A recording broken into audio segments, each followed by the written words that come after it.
class didn't grow more than 5 points. So something's working. We're working ourselves to the death, but I feel like having that structure and having that exact daily, they know what's coming next. After the solve and share, we're going to share out. So they're held accountable. They have to do it. After that, we'll do some guided practice, and then they'll go back to their seat and they'll solve. What I do is I still kind of have to do it.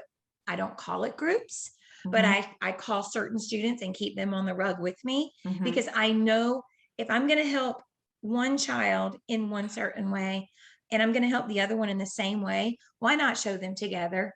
And then I always have another worksheet that is not from our program, but it's the same skill. And if my faster, I don't call them higher students, but if they are my faster workers that day, they go grab that they go grab it out of the basket, and they do that worksheet while they're waiting on the others.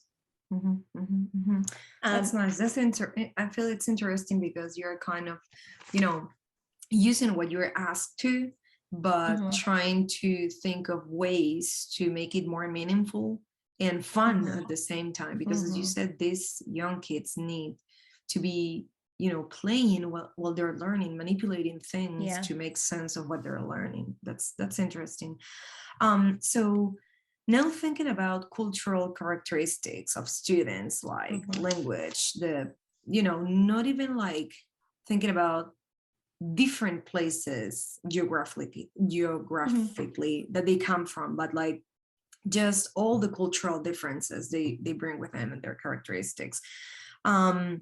Do you find a relationship or a connection between those characteristics and the way they participate in a math lesson? No, I mean, I haven't seen that in my classroom. I do have, it isn't cultural, but I have an AU nonverbal student all day. So everything is different for him. So I know he isn't going to participate, but that isn't, he is, he's Hispanic, but I don't think that would have anything to do with it. I think it's more his AU. But he can show me, he grew like 30 points. Wow. Yeah. He can show me, he can't do the computer on his own. He has to have someone there. But I haven't seen any, I haven't seen that as a factor, as an influential factor. And have you seen that in other years, like with other groups of students, where you see, some kind of trend or connection, or relationship between cultural characteristics of students and the way and how much they participate in a math lesson? I haven't, to be honest. I feel like each year I have someone representing some group doing the same thing or not. I haven't seen that. And I don't know if it's maybe the age where somebody in an upper elementary may see that more.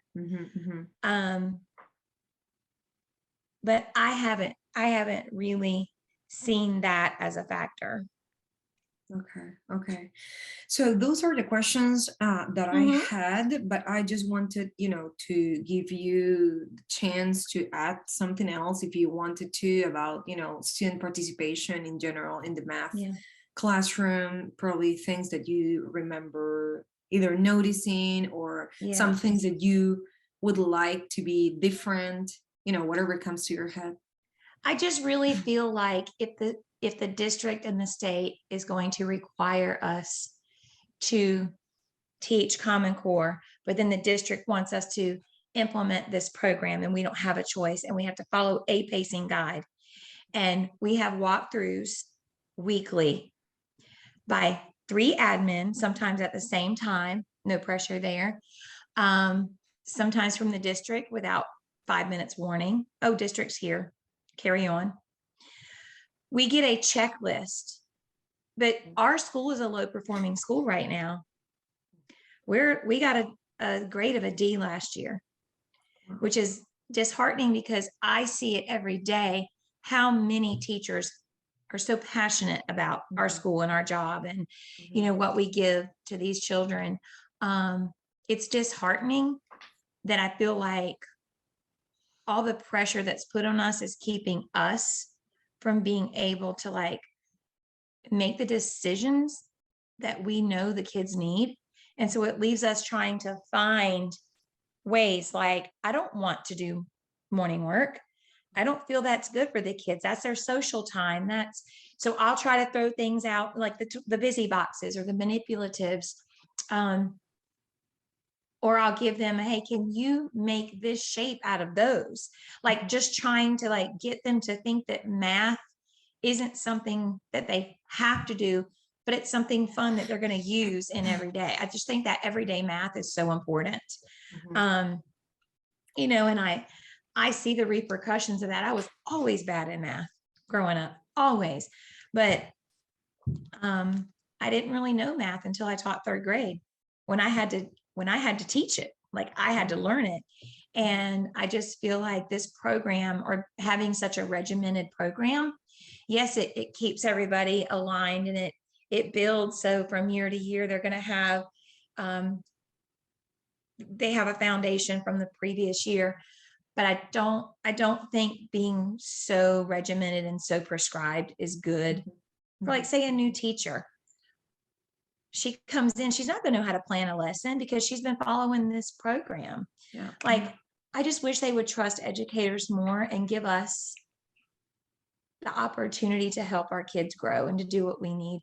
I mean, I don't mind the program in a certain sense, but I don't like being forced into a corner with it. I just don't feel like it's everything kids need.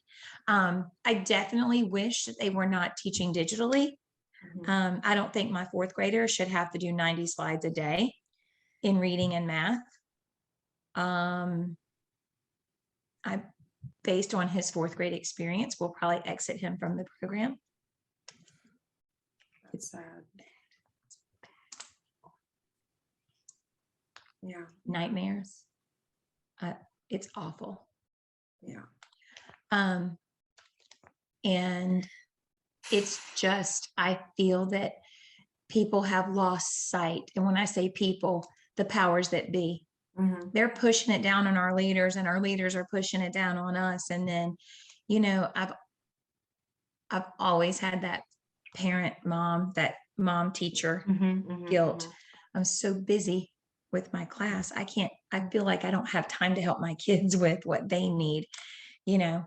I know that doesn't really have anything to do with like the math curriculum, but as a whole, I don't feel like I don't really believe